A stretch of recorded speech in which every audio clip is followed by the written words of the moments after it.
Mister perfect extra gold திருமணமான அனைத்து ஆண்களுக்கும் ஒரே தீர்வு. வயதான பலகினமா, சுகர் பலகினமா, இனி கவலை வேண்டாம்.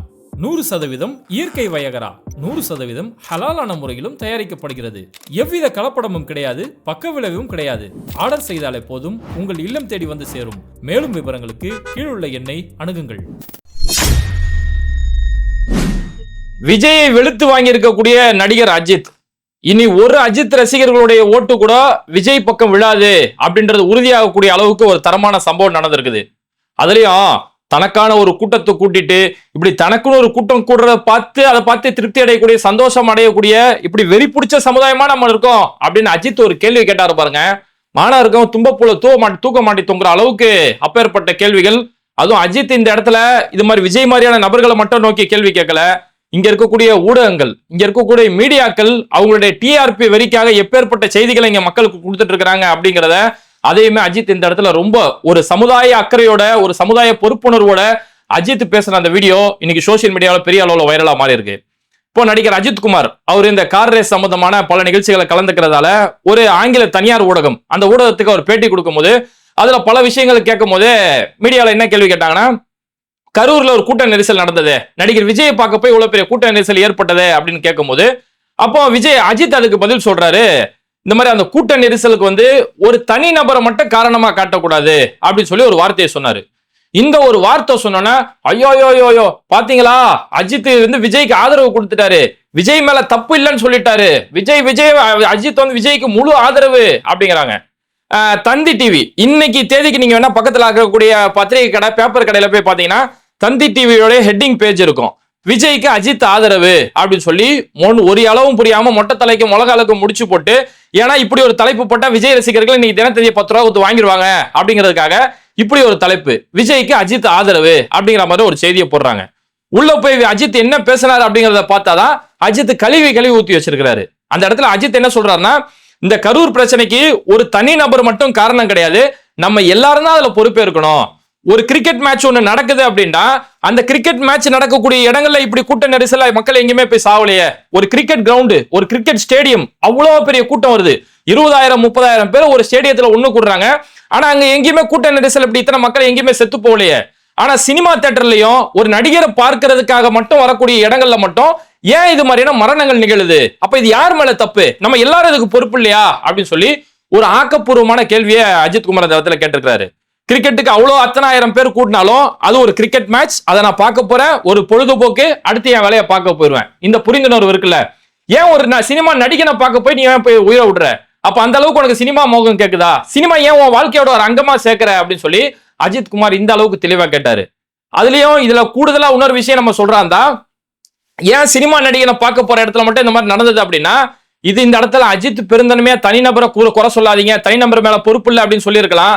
ஆனா இங்க தனிநபரால தான் பிரச்சனை. ஏன் சினிமா நடிகனை பார்க்க போன இடத்துல இப்படி நடந்ததுன்னா, பிளானை மாத்தினது நடிகர் விஜய். ஆக்சுவலா விஜய்க்கு இந்த செப்டம்பர் 27 அப்படிங்கிறது திருவள்ளூர் வடசென்னை, இந்த இடத்துல தான் விஜயோட அந்த ப்ரோக்ராமுக்கான கால்ஷீட் அன்னைக்கு இருந்தது. அவங்களுடைய அதுக்காக தான் ஒரு புரோட்டோகால் வச்சிருந்தாங்க. ஆனா அந்த இடத்துல நான் மாத்தணும், நான் செந்தில் பாலாஜி அங்க கரூர்ல ஒரு கூட்டத்தை காட்டிட்டாரு, திமுக ஒரு பெரிய ஒரு கூட்டம் நடத்தி மிகப்பெரிய ஒரு கூட்டம் நடத்திட்டாங்க, அதுக்கு நிகரா நானும் ஒரு கூட்டத்தை காட்டுறேன், செந்தில் பாலாஜிக்கு மட்டும் கூட்டம் கொடுமா, நான் இளைய தளபதி, எனக்கு கூடும்பர் கூட்டம் அப்படின்னு சொல்லி தன்னுடைய தற்பெருமையை, தன்னுடைய சுய பெருமையை காட்டுறதுக்காக தான் விஜய் அந்த இடத்துல 41 உயிரை அந்த இடத்துல காவு வாங்கியிருக்காருன்னு சொல்லணும். அப்ப தன்னோட அந்த சினிமா நடிகை நான் வந்தா எவ்வளவு கூட்டம் கூடும்பாரு அப்படின்னு சொல்லி திடுதிப்புன்னு பிளானை மாத்தி அந்த கூட்டத்துல வந்த மக்களுக்கு அடிப்படை தேவையான விஷயங்கள் எதுவுமே செய்யாம, ஒரு இயற்கை உபாதை கழிக்கிறதுக்கான ஏற்பாடு கூட எதுவுமே செய்யாம வச்சதாலதான் இங்க இவ்வளவு பெரிய கூட்ட நெரிசல் ஏற்பட்டது. அந்த தனி மனிதனோட பிழைதான். அஜித் என்ன பெருந்தன்மையா சொன்னாலும் இங்க தனி மனிதனோட பிழைதான். அதுக்கு அடுத்துதான் அஜித் இந்த விஷயத்தையுமே இங்க குறிப்பிட்டு சொல்றாரு. ஏன்னா இந்த இடத்துல ஒரு பெரிய கூட்டத்தை, தனக்காக கூடக்கூடிய ஒரு பெரிய கூட்டத்தை கூட்டி தான் யார் என்பதை நிரூபிப்பதற்காக ஒரு வெறிகொண்ட சமுதாயமா நம்ம மாறிட்டோம் அப்படின்னு சொல்லி சொல்றாரு. 100%, 1000% உண்மையான வார்த்தை. எனக்குன்னு ஒரு கூட்டம் கூடும், இந்த கூட்டத்தை வச்சு நான் யாருன்னு நான் காட்டுறேன் பாரு அப்படின்னு சொல்லி, இது கிட்டத்தட்ட வெறி பிடிச்ச ஒரு மனநிலை அப்படின்னு சொல்லி நடிகர் அஜித் அந்த இடத்துல ரொம்ப அழகா சொல்றாரு. எக்காரணத்து கொண்டும் உனக்கு வரக்கூடிய கூட்டத்தை வச்சு நீ அது மூலியமா சுயலாபம் அடைஞ்சிக்காத, அது மூலியமா நீ உன்னோட தேவையை நிறைவேற்றிக்காத, அந்த மக்களுக்கு ஒரு முறையான வழிகாட்டலுக்கு செய்யணும் அப்படின்னு சொல்லி அஜித் அவ்வளவு ஒரு பக்குவத்தோட அந்த இடத்துல அந்த ரசிகர்களை வழி நடத்துறாரு. நீங்க அதனாலதான் தொடர்ந்து பாருங்களேன், அது இருக்கக்கூடிய சினிமா துறை ஒரு பக்கம் இருக்கும், அஜித் குமாரோடைய செயல்பாடு ஒரு பக்கம் இருக்கும். இப்ப சமீபத்துல அஜித்குமார் ஒரு கார் ரேஸ் நிகழ்ச்சியில கலந்துக்கிறாரு, வெளிநாட்டுல கலந்துக்கிறாரு. இதே வெளிநாட்டுல நம்ம 2 நடிகருடைய செய்தியும் பாருங்க. விஜய் ரசிகர்கள் வெளிநாடுகள்ல ஒரு இந்த ஐஷோ ஸ்பீட்னு ஒரு யூடியூபர், அந்த ஐஷோ ஸ்பீட் யூடியூபர் பின்னாடியே ஒருத்தங்க ஃபாலோ பண்ணி போய் டிவி கே தளபதி அப்படின்றான். அவன் வாட் தளவிதி அப்படின்றா பாருங்க. அப்ப இந்த ரசிகர்களுடைய கூட்டம் எப்படி இருக்கு? இங்க அஜித் ரசிகர்கள் அதே மாதிரி வந்தாங்க. ஒரு சினிமா நடிகரை பார்த்தா அவங்களுக்கு ஒரு ஆசை வந்துருதுல, அங்க போய் தல அப்படின்னாங்க. அங்கேயும் பார்த்தா அஜித் ஹாய் அப்படின்னு சொல்லி கையை காட்டினாரு. அதுக்கப்புறம் விசில் அடிக்க ஆரம்பிச்சான். அஜித் கோவம் வந்துருச்சு. இங்க வந்து எந்த மாதிரி விசில் அடிச்சிட்டு இருக்கிற, அதெல்லாம் விசிலா சினிமா தேட்டர்லயே உன்னை அடிக்கிற தப்புங்கிற, இங்க வந்து சொல்லி ஒரு முறை முறைச்சாரு. அப்படி பார்த்து அவனை ஒரு முறை முறைச்சது, உடனே அந்த செகண்ட்லயே அடங்கிட்டான். அதுக்கடுத்து ஒருத்தன் அங்க கத்தல, விசில் அடிக்கல, தலன்னு சொல்லி யாருமே கத்தல. இதுதான் ஒரு தலைமை பண்புக்கான அழகு. இந்த மாதிரியான ஒரு கட்டுப்பாட நடிகர் விஜய் முன்னாடியே சொல்லியிருந்தாராம். எப்பா நான் வேன்ல போறேன் இல்லையா, நான் என் வேன் நீ ஃபாலோ பண்ணிட்டு வராத, நான் எந்த இடத்துல மீட்டிங் நான் சொல்றேனோ அந்த இடத்துல வந்து என் பேச்சை கேட்டுட்டு கலைஞ்சு போயிரு, என் வேன் பின்னாடியே வராத. வேன் டயர் கீழே ஒருத்தன் உழுவுறான், கீழே உழுந்து டிரைவர் எட்டி பாக்குறாரு, இருந்தாலும் அந்த வேனை வேகமா தான் ஓட்டிக்கிட்டு போறாங்க. அப்ப யாரு எக்கேடு கெட்டு போனா என்ன, எனக்கான ஒரு தற்கொலை கூட்டம் என் பின்னாடியே வரும், இந்த கூட்டத்தை வச்சு நான் ஆதாயம் அடைஞ்சா சரி அப்படின்ற தன்னுடைய சுயலாபத்தை மட்டும் தான் இங்க விஜய் பார்த்துட்டு இருக்காரு. விஜய் மட்டும் அந்த இடத்துல பொறுப்போட நின்று இப்படி என் கூட பின்னாடியே கத்திக்கிட்டு வராதிங்க, இப்படி போற இடமெல்லாம் கட் அவுட் மேல ஏறாதீங்க, கரண்ட் கம்பத்துல ஏறாதீங்க, என்னுடைய ரசிகரா இருந்தா என் சொல் பேச்சு கேளு அப்படின்னு ஒரு வார்த்தை மட்டும் விஜய் சொல்லியிருந்தாருன்னா கண்டிப்பா அந்த ரசிகர்கள் கேட்பாங்க. இப்போ திமுகவுடைய தலைவர் முதலமைச்சர் மு.க. ஸ்டாலின் அவர் கலந்துக்கக்கூடிய இடங்கள்லயுமே இதே மாதிரி மேல கட் அவுட்ல ஏறுவாங்க. அங்க அவர் சொல்ற வார்த்தை என்னன்னா, உங்களுடைய ஆர்வத்தை நான் பாராட்டுறேன், ஆனா கீழே இறங்குங்க, இது முறை கிடையாது, உங்க குடும்பத்துக்கு நீங்க முக்கியம், இந்த கட்சிக்கு நீங்க முக்கியம், கீழே இறங்குங்க, நீங்க கீழே இறங்கினா நான் பேச ஆரம்பிப்பேன்னு சொல்லி தமிழ்நாடு முதலமைச்சர் மு.க. ஸ்டாலின் இந்த மாதிரி பேசியிருக்கிறாரு. வைகோ பல இடங்கள்ல பேசியிருக்கிறாரு. இதுதான் ஒரு தலைமை பண்புக்கான அழகு. ஆனா விஜயை பொறுத்த வரைக்கும் இந்த கட் அவுட்டுக்கு மேல ஏறி நிக்கிறான்னு தெரியும், அந்த கட் அவுட் ஒருவேளை சரிஞ்சு விழுந்தா அவன் உயிருக்கு ஆபத்துன்னு தெரியும். ஆனா அவன்கிட்ட போய் சுரேந்திர செய்யறாரு, இப்படி ஃபிளையிங் கிஸ் விடுறது, இப்படி போய் ஃபிளையிங் கிஸ் விட்டனா அவன் என்ன செய்வான், ஐயோ தளபதி என்ன பார்த்து ஃபிளையிங் கிஸ் விட்டாரு, நான் மேல ஏறி நிக்கிறதால தானே இப்படிலாம் நடக்குது, நான் உன்ன ஹைட்ல ஏற போறேன்னு சொல்லி அவன் உன்ன இருக்கக்கூடிய தென்னை மரம் பனை மரத்தை தேடி அலைஞ்சிட்டு இருக்கான். அப்போ இப்படி ஒரு தலைமை பண்பு இல்லாததாலதான் இப்ப ஏற்பட்ட ஒரு விஷயம். அதை தான் அஜித் இந்த இடத்துல சொல்றாரு. தனக்கான ஒரு கூட்டத்தை கூட்டி தன்னுடைய பவரை காட்டுறதுக்காக இப்படி எல்லாம் கூட்டத்தை காட்டி இப்படி ஒரு வெறி பிடிச்ச சமுதாயமா நம்ம மாறிட்டோமா அப்படின்னு சொல்லி அஜித் இந்த இடத்துல முறையான ஒரு விஷயத்த சொல்லியிருக்கிறாரு. இது மட்டும் இல்லாம இந்த சினிமா ரசிகர்கள் இவங்க வந்து ஒரு தியேட்டருக்கு உள்ள போகும்போது ஒரு தியேட்டர் உரிமையாளர் பல லட்சக்கணக்கான செலவு பண்ணி கோடிக்கணக்கான பணம் செலவு பண்ணி ஒரு தியேட்டரை கட்டி வச்சிருக்காங்க. அந்த தியேட்டர்ல படம் பார்க்கக்கூடிய ரசிகர்கள் நான் FDFS பார்க்க போறேன், முதல் நாள் முதல் காட்சி பார்க்க போறேன்னு சொல்லி தியேட்டர் உள்ள போய் பட்டாசு வெடிக்கிறது, அந்த தியேட்டருடைய சீட்டுகளை போட்டு உடைக்கிறது, இப்பேற்பட்ட காரியத்தில் ஈடுபடுறது இது ரொம்ப மோசமான ஒரு தடுக்கப்பட வேண்டிய காரியம் அப்படிங்கிறதையுமே அஜித் குமார் சொல்லியிருக்காரு. இதையுமே அவர் குறிப்பிட்டு சொல்றது விஜய் ரசிகர்கள் தான். ஏன்னா சமீபத்தில் ரோஹிணி தியேட்டர்ல லியோ படத்தோடைய ட்ரெய்லர் தான் வெளியிட்டாங்க, படம் கூட கிடையாது. ட்ரெய்லர் வெளியிட்டதுக்கு அந்த ட்ரெய்லரை பார்க்க போய் அங்க இருக்கக்கூடிய சீட்டுகள் அடிச்சு நொறுக்கி ஒரு சீட்டு கூட உயிரோட கிடையாது, எல்லாமே அடிச்சு நாசப்படுத்திட்டாங்க. ஆனா அன்னைக்கே நடிகர் விஜய் அதை எதிர்த்து ஒரு வாய் கூட பேசல. இப்படி போகாதீங்க, பொறுப்பு இல்லாம நடக்காதீங்க, நம்ம படத்தை பார்க்க போனா ஒழுக்கத்தோட நம்ம வரணும் அப்படின்னு சொல்லி அன்னைக்குமே அந்த ரசிகர்களை எதுவுமே சொல்லல. இன்னைக்கு அரசியல் கட்சி ஆரம்பிச்சது பிறகும் அஜித் விஜய் அதே மாதிரி மௌனமா இருந்துட்டு இருக்காரு. ஆனா அஜித்தை பொறுத்த வரைக்கும் தன்னுடைய ரசிகர்களை ஒரு ஒழுக்கத்தோட நீ செயல்படணும், உன்னால யாருக்கு எந்த ஒரு பாதிப்பு ஏற்படக்கூடாது, உன் குடும்பத்தை முத போய் பாருன்னு சொல்லி தொடர்ந்து தன்னோட ரசிகர்களை பக்குவப்படுத்தக்கூடிய ஒரு பணியில தான் அஜித் ஈடுபட்டு இருக்காரு. அதே மாதிரி ஊடகங்கள் இருக்கக்கூடிய பொறுப்பை சொல்றாரு. ஊடகங்கள் நீங்க பொறுப்புணர்வோட நீங்க செய்தியை வெளியிடணும் அப்படின்னு சொல்லி ஒரு மீடியாவுக்கு பேட்டி கொடுக்கும் போதே மீடியாவுடைய பொறுப்பு என்னன்றதையும் அஜித் அந்த இடத்துல சொல்லி கட்டுறாரு. ஏன்னா அந்த மீடியாக்களுடைய TRP வெறிதான் இந்த 41 உயிரில் அது ஒரு முக்கியமான காரணம். விஜய் கிளம்பிட்டாரு, விஜய் கக்கூசு போயிட்டாரு, விஜய் உள்ஜட்டி போட்டாரு, விஜய் பனியனை போட்டாரு, விஜய் பஸ்ல ஏறிட்டாரு, விஜய் பறந்து வந்துட்டாருன்னு சொல்லி தொடர்ந்து பிரேக்கிங் சொல்லி கொடுக்கறதால அந்த ரசிகர்களுக்கு அந்த செய்தியை படிக்கக்கூடிய மக்களுக்கு என்ன செய்தியை அவனுக்கு ஆக்கப்பூர்வமான செய்தியை கொடுக்கணும்னு சொல்லாம அந்த சினிமா வெறி பிடிச்ச அலையறானா அந்த வெறித்தனமான செய்தியை அவனுக்கு கொடுத்துட்டோம்னா நமக்கு TRP கிடைச்சா போதும், அவன் எக்கடி செத்து போனா என்ன அப்படின்னு சொல்லி பொறுப்புணர்வு இல்லாம செயல்படக்கூடிய இந்த ஊடகங்கள் இருக்குல்ல, இந்த ஊடகங்கள்லயுமே அஜித் அந்த கழுவி ஊத்தி இருக்கிறாரு. அப்போ ஓவராலா இந்த விஷயத்தை பொறுத்த வரைக்கும் அஜித் ரசிகர்களுடைய ஓட்டு இது மாதிரியான ஒரு தற்கொலை அரசியலுக்கு போகாது அப்படிங்கறத நீங்க புரிஞ்சுக்கலாம். ஏன்னா அஜித்தை பொறுத்த வரைக்கும் அவரு அசல்னு ஒரு படம் நடிச்சாரு. அசல்னு ஒரு படம் நடிக்கும் போது அந்த படம் பிரபு சாந்தி ப்ரொடக்ஷன், சிவாஜி ப்ரொடக்ஷன், அதாவது நடிகர் பிரபு அவங்களுடைய ப்ரொடக்ஷன்ல வந்த படம். அப்ப சிவாஜி வீட்டுல படத்துக்கான பூஜை நடக்குது. அந்த பூஜைக்கு அஜித் குமார் வராரு, டி நகர்ல அவங்க வீட்டுக்கு வராருன்னு தெரிஞ்சோன்னே அன்னைக்கு அஜித் ரசிகர்கள் ஒரு பெரிய கூட்டம் கூடிச்சு. அன்னைக்கு மரத்துல ஏறி அங்க ஏறி ஒரு பெரிய ஒரு கூப்பாடா போச்சு அந்த டி நகர் ஏரியாவே. அப்போ அஜித் அன்னைக்கு சுதாரிச்சுக்கிட்டு உடனே தன்னுடைய ரசிகர் மன்றத்தை என்னை அஜித் கலைக்கிறாரு. இப்படி ஒரு பொறுப்புணர்வு இல்லாம ஒரு கூட்டத்தை நம்ம உருவாக்க கூடாது, நமக்கு ஒரு பொறுப்பு இருக்கணும், என்ன நேசிக்கக்கூடிய மக்களை நான் சரியா வழி நடத்தணும் சொல்லி தன்னுடைய ரசிகர் மன்றத்தை கலைச்ச ஒரு சிறந்த நடிகர் அஜித்குமார். அப்ப அப்படி இருக்கிறதால தொடர்ந்து அஜித்துடைய பேச்சுகள், அவருடைய செயல்பாடுகள் எல்லாம் பாருங்க. சமீபத்துல ஒரு கோயிலுக்கு போறாரு, சாமி கும்பிடுறதுக்காக கோயிலுக்கு போறாரு. அங்க ஓஹன் கத்தும் போது விரல காட்டி மிரட்டுறாரு, இது கோயில் வழிபாடு செய்யற இடம், இந்த இடத்துல கத்துற இடம் கிடையாது, ஒழுக்கமாரி அப்படின்னு சொல்லி தன்னோட ரசிகர்களுக்கு அங்க ஒரு ஒழுக்கத்தை கத்துக் கொடுக்குறாரு. அப்ப இப்படி ஒழுக்கத்தாலே தன்னோட ரசிகர்களை உருவாக்கக்கூடிய அஜித்குமார், அவருடைய ரசிகர்களுடைய ஓட்டு இந்த தமிழ்நாட்டுக்கு யார் நிற்பாங்க, நான் எந்த கட்சியும் சொல்லல, திமுக அதிமுக யாருக்கு வேணாலும் ஓட்டு போட்டுக்கோ, ஆனா இந்த மாநில நலனுக்காக யார் களத்துல நிற்பாங்க, அப்பேற்பட்டவங்களுக்கு தான் உன்னுடைய ஓட்டு போய் சேரணும் அப்படின்னு சொல்லி அந்த புரிந்துணர்வு அஜித் ரசிகர்களுக்கு இருக்கும் அப்படிங்கறத நம்ம உறுதியா நம்பலாம். ஆனா இந்த இடத்துல ஒரு விஷயம், ஒரு நல்லது நடந்து என்ன தெரியுமா நடந்திருக்கு, விஜயோடைய அரசியல் வருகையால இன்னைக்கு பல சினிமா நடிகர்களுடைய ரசிகர்களுடைய ஓட்டு இன்னைக்கு திமுகவுக்கு திரும்பி இருக்குது. என்ன ஒரு சிலர் கேட்கவே ஆச்சரியமா இருக்கலாம். நீங்க கொஞ்சம் நல்லா பாத்தீங்கன்னா தெரியும், இத்தனை காலமா ரசிகர்களுடைய ஓட்டுன்னு ஒண்ணு இருக்கு இல்லையா, இப்ப பெண்களுடைய ஓட்டு ஒரு கட்சிக்கு போடுவாங்க, வயசானவங்களுடைய ஓட்டு ஒரு கட்சிக்கு போவோம் அப்படின்னு சொல்லி சில கால்குலேஷன் இருக்கும். அந்த மாதிரி சினிமா ரசிகர்களுடைய ஓட்டுன்னு ஒண்ணு இருக்குது. இப்ப ரஜினிகாந்தோடைய ரசிகர்கள் பாத்தீங்கன்னா திமுக ஓட்டு போட மாட்டாங்க, கமலஹாசனுடைய ரசிகர்கள் திமுக ஓட்டு போட மாட்டாங்க, அஜித் ரசிகர்கள், விஜய் ரசிகர்கள் இவங்க யாருமே திமுக ஓட்டு போட மாட்டாங்க, இவங்க எல்லாருமே அதிமுக. ஏன்னா ஜெயலலிதாவை அவங்க ஒரு உமனா, ஒரு அயன் லேடியா அவங்க பார்த்ததால அவங்க ஜெயலலிதாவுக்கு தான் இத்தனை வருஷமா ஓட்டு போட்டுட்டு இருந்தாங்க. ஆனா இந்த விஜயோடைய இந்த அரசியல் வருகையால என்னாச்சுன்னா, இவரு எல்லா இடங்கள்லயுமே தனக்கு எதிராக நிக்கிறவன டம்மி பண்ணி தானே வரக்கூடிய பழக்கம் விஜய்க்கு இருக்குது.